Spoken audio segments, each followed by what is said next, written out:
je l'aime, cette mère nature. Elle a su... elle m'a accueilli dans mes moments de doute, elle m'a accueilli dans mes moments de peine. Elle a été là aussi pour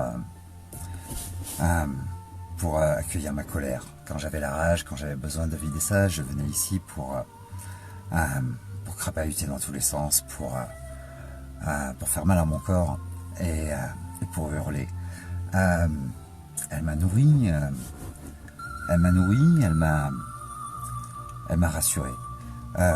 Le seul danger ici, c'est moi. C'est uniquement moi. C'est la situation que je peux provoquer. Mais elle ne peut pas être responsable de ce qui m'arrive. Il y a un sentiment de solitude et pourtant il y a des millions, des milliers peut-être, ou peut-être même des millions d'êtres vivants qui sont là autour, qui se sont arrêtés de bouger, de faire du bruit parce que je suis là, parce que je les ai dérangés.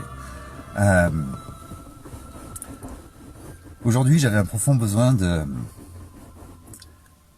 venir, non pas pour hurler ma colère, non pas pour me réfugier dans ma peine, mais pour y exprimer toute ma gratitude. Tout ce que je vais vous raconter, le seul problème, c'est que j'ai marché très longtemps.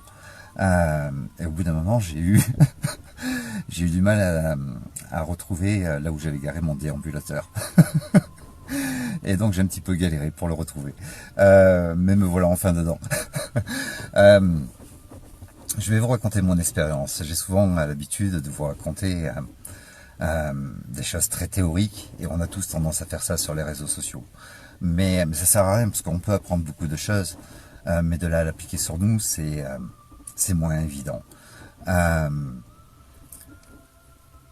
Il m'est arrivé des choses merveilleuses ces derniers temps. Si la vie n'a pas été facile ces longues dernières années, il y a un moment où il ne faut pas désespérer, il ne faut jamais désespérer parce qu'au bout d'un moment on finit par voir le bout du tunnel.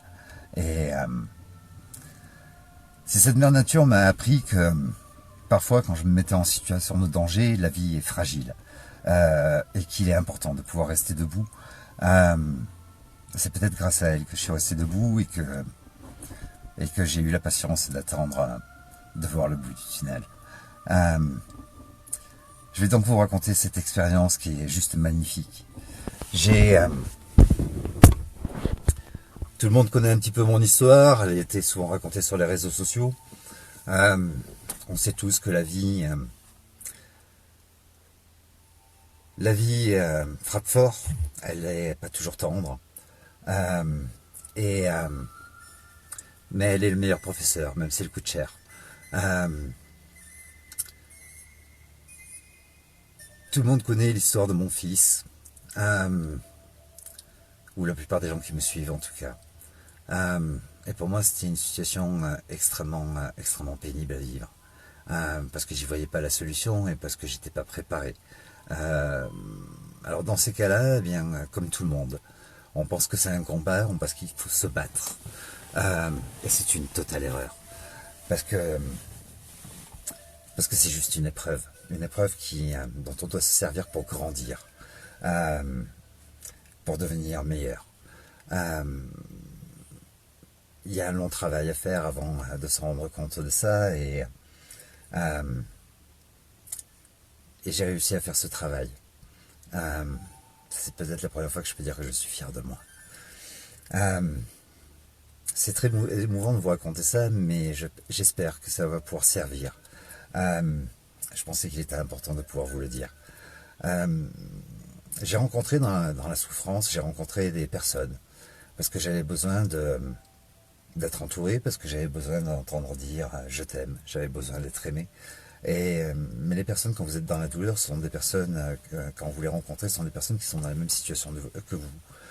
Et puis, on se rend compte que on ne va pas s'entendre avec ces personnes, parce qu'elles sont elles aussi dans la douleur, et elles sont en attente de quelque chose que vous ne pouvez pas leur donner, et c'est réciproque. Et on va finir par croire que ce sont des relations toxiques. Ce sont juste des mots, ou des pervers narcissiques, ou ce sont juste des mots qui ont été créés juste pour nous diviser. Ce sont des mots à la mode, et ils sont créés là encore pour nous diviser. c'est encore une nouvelle façon de nous diviser, et c'est une totale erreur d'y adhérer. Ce sont des personnes en souffrance, et elles ont besoin de soutien. Je n'ai pas été ce soutien-là, elles n'ont pas été ce soutien pour moi. J'ai donc au bout d'un moment décidé de m'isoler. Et j'ai fait un long travail sur moi. Ça m'a permis de réfléchir, de venir ici, de me poser au pied d'un arbre, de crier ma colère, de me faire du mal. Non pas en me mutilant, mais en courant, en prenant la montagne de face et en courant jusqu'à bout de souffle. J'ai accepté ce moment de solitude, j'ai beaucoup réfléchi, j'ai pensé à toute ma vie, à tout ce qui a pu se passer de bon ou de mauvais dans ma vie. Mais le mauvais, ce sont des choses comme le bon d'ailleurs, ce sont des choses que j'ai générées moi-même. Et personne n'est responsable de ça. Alors je ne vous parle pas des accidents de la vie qui peuvent survenir à tout moment, comme un Pierre Palmade qui peut vous arriver en face et endommager toute votre famille. Je ne vous parle pas de ça. Mais je vous parle de situations dans lesquelles on a tendance à se mettre soi-même, comme parfois quand je me suis mis en danger dans cette montagne, où j'ai glissé, c'était pas la montagne qui était responsable de ma chute, c'était pas la montagne qui aurait été responsable de mes blessures ou peut-être même de ma mort. C'était moi qui m'étais mis dans cette situation, et dans la vie, eh bien, c'est exactement la même chose. On a tendance à se mettre dans des situations sans se rendre compte, et on va nommer les autres comme responsables. Après cette longue période de solitude, il y a des personnes qui se sont présentées à moi.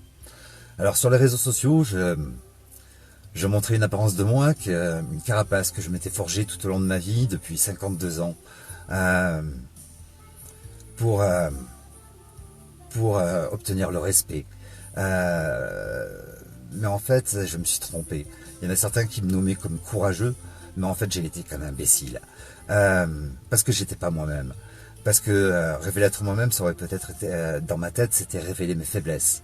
Et je me suis mis une armure, je me suis montré arrogant, méprisant, mauvais, parfois même sans cœur. Et je n'ai fait que montrer une mauvaise image de moi. Dernièrement, une femme est rentrée en contact avec moi.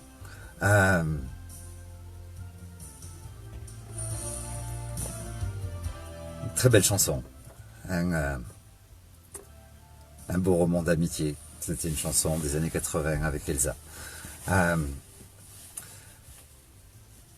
Dernièrement, une femme est rentrée en contact avec moi, une femme qui me disait m'avoir suivi, avoir vu quelques-unes de mes vidéos, avoir été touchée par mes vidéos, me trouver très courageux.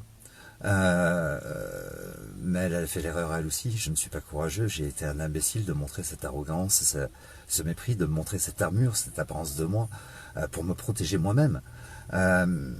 Cette femme, elle avait une voix extrêmement douce, et elle a guéri toutes mes blessures, elle a guéri mon âme. Et elle m'a dit, tu es touchant dans tes vidéos. J'ai commencé, je suis touchant, tout le monde dit que je suis méprisant, tout le monde dit, elle me dit non Lionel, ça c'est juste une apparence que tu te donnes, mais en fait c'est pas toi. Tu es un être d'amour, tu es quelqu'un de sensible. Et là je me suis dit, attends, tu crois que je vais me foutre à poil devant toi? Mon armure je la garde, je la tiens.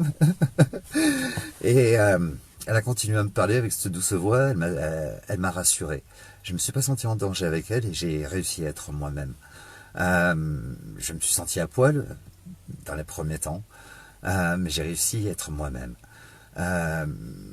Et on a dialogué pendant de longues nuits, pendant de longues heures, pendant de longues journées aussi.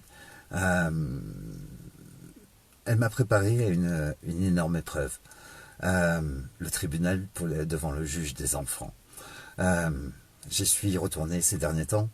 C'était quelque chose qui me faisait un petit peu peur, même si j'ai un avocat extraordinaire.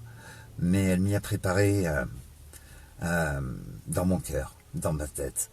Et elle m'a laissé tomber cette armure.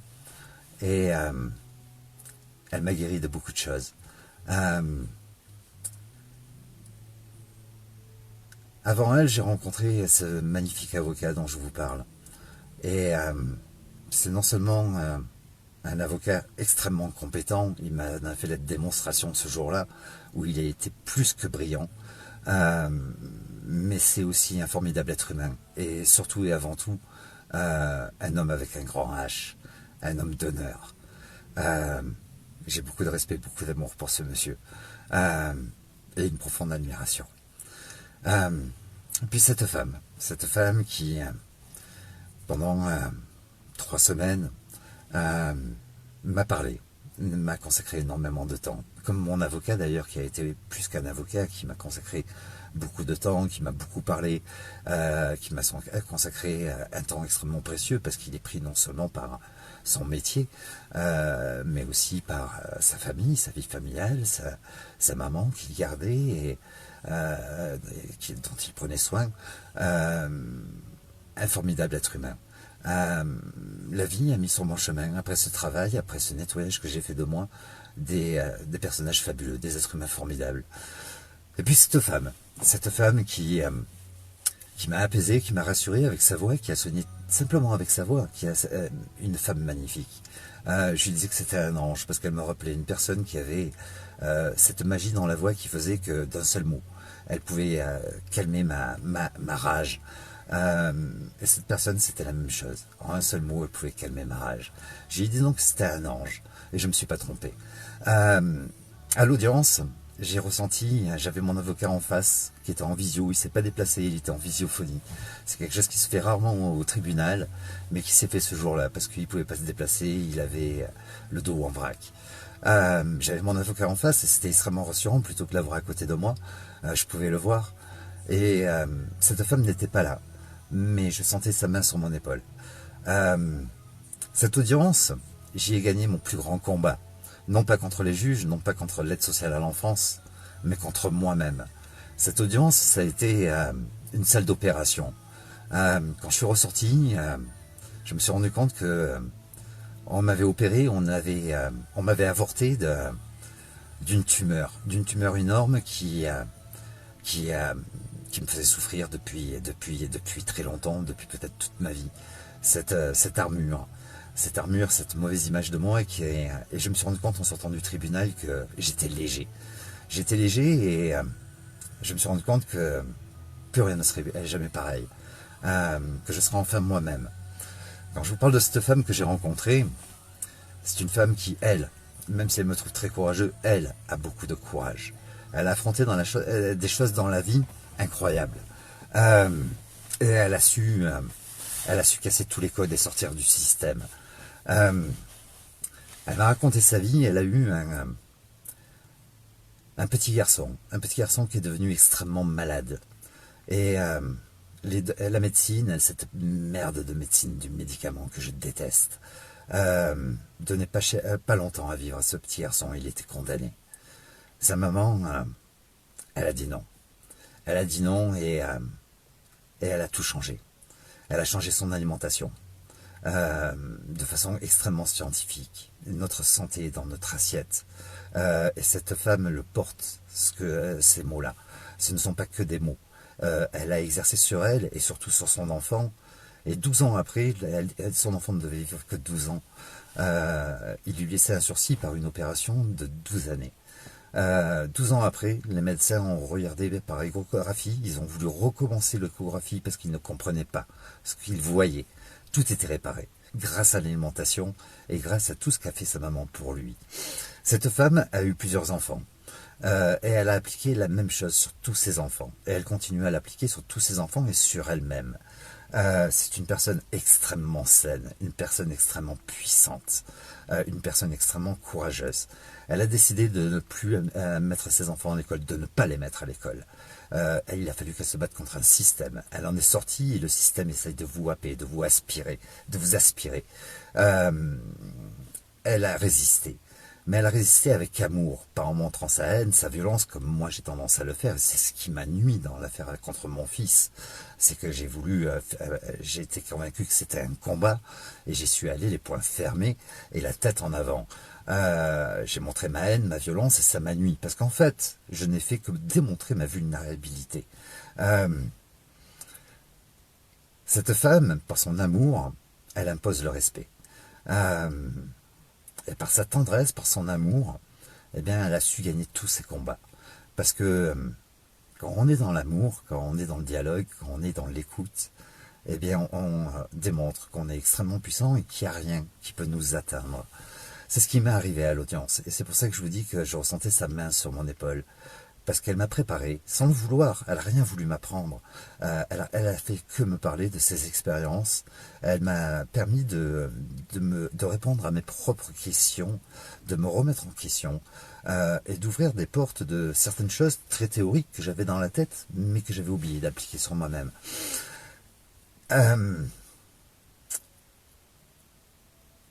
J'ai été un petit peu comme elle ce jour-là. J'ai été dans l'écoute, dans le dialogue, dans la compréhension, dans l'échange. À cette audience, il y avait 8 personnes qui étaient là pour me salir, pour me descendre, pour m'abattre. Et pour une fois, plutôt que d'avoir une envie de leur répondre avec autant de rage et à la limite de me lever pour leur foutre des gifles, ce jour-là, j'avais l'impression qu'il y avait une vitre blindée devant moi et que leur crachat ne m'atteignait pas. Et j'ai pas ressenti le besoin. J'étais spectateur de ce qu'ils disaient et j'ai pas ressenti le besoin de me défendre. J'ai écouté et j'ai simplement dit je comprends pas ce qui est dit. À la juge, j'ai dit je ne comprends pas. J'ai l'impression qu'on ne parle pas de la personne qui est ici présente, de moi, parce que ça reflète rien de ce que je suis et de ce que je suis devenu. J'ai fait un long travail avec mon avocat, ça a duré 2 ans, ça a été un travail pénible, mais aujourd'hui je me présente à vous et tout ce qui est dit là, ça ne représente pas le personnage que je suis. Cette femme, elle m'a beaucoup accompagné et mon avocat a été plus que brillant. Et comme je vous l'ai dit, ça a été plus qu'un avocat. Aujourd'hui, cet ange m'a exprimé, peut-être que j'ai mal compris ce qu'elle a dit, peut-être que j'ai été trop hâtif dans ma façon de comprendre, mais elle m'a exprimé qu'elle avait besoin d'ouvrir ses ailes et de reprendre son vol. Elle avait probablement une autre âme à guérir. Et je l'ai un peu poussée à réouvrir ses ailes et à reprendre son vol. Mais je m'en souviendrai toute ma vie parce qu'elle a fait quelque chose, autant que mon avocat, elle a fait quelque chose d'énorme pour moi. Elle a tout changé. Elle a participé à cette opération qui a eu lieu, cette opération chirurgicale qui a eu lieu au tribunal, dans le bureau des juges des enfants. Et elle a fait partie avec mon avocat, avec la juge, avec tous ces gens qui étaient là présents, même ceux qui me voulaient du mal. Elle a fait partie de tous ces chirurgiens qui ont extrait de moi et qui ont fait que je ne serai plus jamais le même. Ça a été une magnifique expérience qui a été longue, qui a été extrêmement douloureuse, mais une magnifique expérience. Et aujourd'hui, je remercie la vie. J'étais venu ici, dans cette forêt, pour exprimer ma gratitude à Mère Nature. Plus rien ne sera plus jamais pareil. Et je suis désolé si j'ai blessé dans certaines vidéos, ou si j'ai blessé certaines personnes, ou si j'ai fait croire que je savais mieux que tout le monde. J'ai essayé d'exprimer ce que j'avais sur le cœur, avec une mauvaise image de moi. Et j'ai essayé aussi de vous offrir tout ce que j'ai pu apprendre tout au long de ma vie et tout au long de mes lectures, de mes rencontres. Mais ça ne veut pas dire que je sais plus que vous, et ça ne veut pas dire que je me vantais de quoi que ce soit. J'essaie de le faire avec amour, mais je l'exprimais mal. Je ne sais pas si je referai d'autres lives. Peut-être que j'en ressentirai pas le besoin, je ne peux pas le promettre. Mais dans les prochains lives, j'essaierai d'expliquer les choses autrement. Je ne dis pas que je suis totalement guéri. Je dis que je suis sur une autre voie et que je suis heureux d'être redevenu ce que j'ai toujours voulu être, moi-même. J'espère que cette vidéo servira à beaucoup de monde. On a trop tendance à se diviser et cette planète manque cruellement de gens qui s'aiment. Mais on se critique, tout est fait aujourd'hui pour qu'on se critique les uns les autres, pour qu'on apporte des jugements. On oublie de se comprendre, juger Critiquer, c'est l'art des imbéciles. Comprendre, ça demande de l'intelligence, et pourtant on est tous des êtres intelligents. Je vous invite à reconnecter tout ça et à essayer de vous comprendre les uns les autres. C'est pas parce qu'on est différent qu'on est plus méchant, plus mauvais, plus... Quand vous rencontrez une personne méchante, elle n'est pas réellement. Elle montre une apparence pour se protéger. Mais si vous grattez un petit peu les épines, derrière, souvent, il y a un cœur grand comme ça. J'espère que cette vidéo servira à beaucoup de monde. Il est grand temps qu'on s'unisse, grand temps qu'on apprenne à s'aimer. Et grand temps qu'on arrête de rejeter la faute sur l'autre. Il faut accepter ses propres erreurs, comprendre qu'on génère des situations et que on est tous responsables de ce qui nous arrive. L'autre n'est pas responsable. Je souhaite à toutes et à tous beaucoup d'amour, beaucoup de joie. Une très belle fin de journée et prenez soin de vous. Salut.